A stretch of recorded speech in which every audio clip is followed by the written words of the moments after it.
Par quoi peut-on remplacer la vaseline pour prendre soin des cheveux? Par quoi peut-on remplacer la vaseline pour le soin des lèvres? Par quoi peut-on remplacer la vaseline pour le soin de la peau? Par quoi peut-on remplacer la vaseline pour les rapports intimes? Excellente question. Pour prendre soin des cheveux. En remplacement de la vaseline, tu peux prendre de l'huile de coco ou de l'huile d'argan. Ces huiles sont comme des super-héros pour tes cheveux.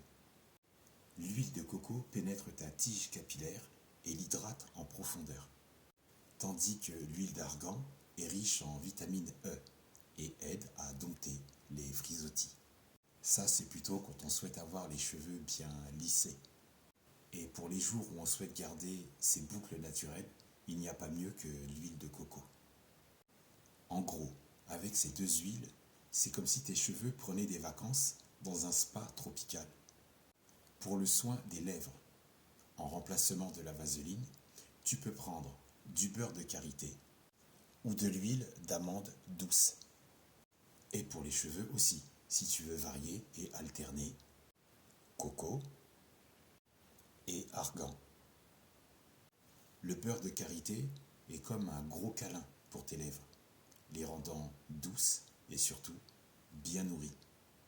L'huile d'amande douce, quant à elle, est légère et pénètre rapidement, évitant ainsi que tes lèvres ne ressemblent à un désert aride. Pense à tes lèvres comme à des petites plantes.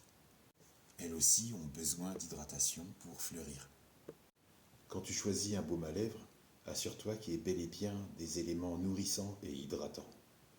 Bon, si on prend celui-là, tu observes la liste des ingrédients et tu peux observer qu'il y a bel et bien du beurre de karité. Donc pour celui-là, il n'y a aucun problème. Par contre, pour le troisième, là, si on observe bien, il y a écrit ingrédients 100% d'origine naturelle. Ok, mais ça ne me dit pas ce qu'il y a dedans. Et c'est sur ces produits-là qu'il faut se méfier. En fait, il existe des baumes à lèvres qui sont sans danger, mais la liste n'est pas sur le tube, mais parfois sur l'emballage. Une fois que tu as jeté cet emballage, tu ne sais plus si c'est beurre de karité ou huile d'amande douce. D'ailleurs, je partage un moment d'inattention de ma part. Ceci est un article pour les cheveux, pour les soins des cheveux, au beurre de karité.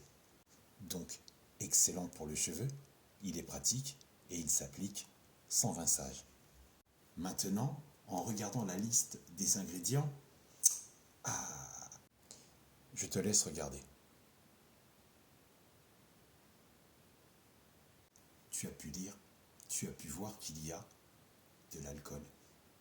Une consommation d'alcool en interne ou en externe rend les cheveux ternes et cassants. Ça entraîne un assèchement des fibres capillaires qui deviennent donc ternes et cassantes. Quand on dit que l'abus d'alcool est dangereux pour la santé, l'abus, en tout cas, favorise la calvasse. L'alcool a un impact négatif sur les différents niveaux d'oestrogène, favorisant ainsi la perte de cheveux chez les hommes comme chez les femmes. Autre point, dans la liste, il y a de la glycérine végétale. Ok, comme pour la peau, la glycérine végétale limite la déshydratation de la fibre capillaire. Donc, très utile pour laisser les cheveux doux, brillants et facilite le coiffage. Mais, il y a un grand mais. Quand tu en mets dans les zones sèches, la glycérine végétale attire vers l'extérieur l'eau contenue naturellement dans les cheveux. Conclusion, alcool et glycérine végétale, ce produit pour les cheveux, c'est de la grosse daube. Pour le soin de ta peau, en remplacement de la vaseline, l'huile d'olive ou la crème hydratante à base d'eau, il n'y a pas mieux.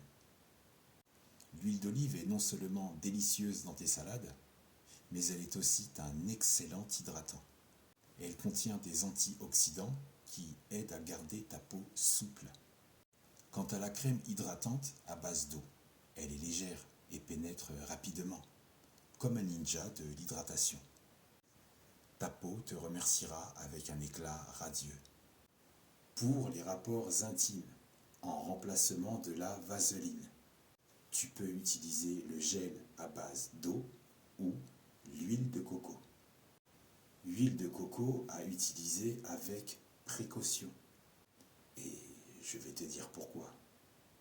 Le gel à base d'eau est comme un bon partenaire. Il est doux, glissant et ne laisse pas de résidus collants. L'huile de coco peut également être utilisée. Les lèvres de son colibri sentiront très bon. Ton bangala aussi.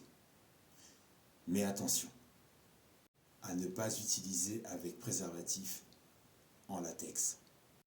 Le latex est un matériau dérivé de la sève d'EVA et qui devient assez sensible à certains lubrifiants, d'où la réaction allergique de certaines femmes au latex. Toutes les huiles, en général, altèrent la structure moléculaire du latex, la rendant plus fragile et susceptible de se déchirer. Imagine le latex comme un super-héros.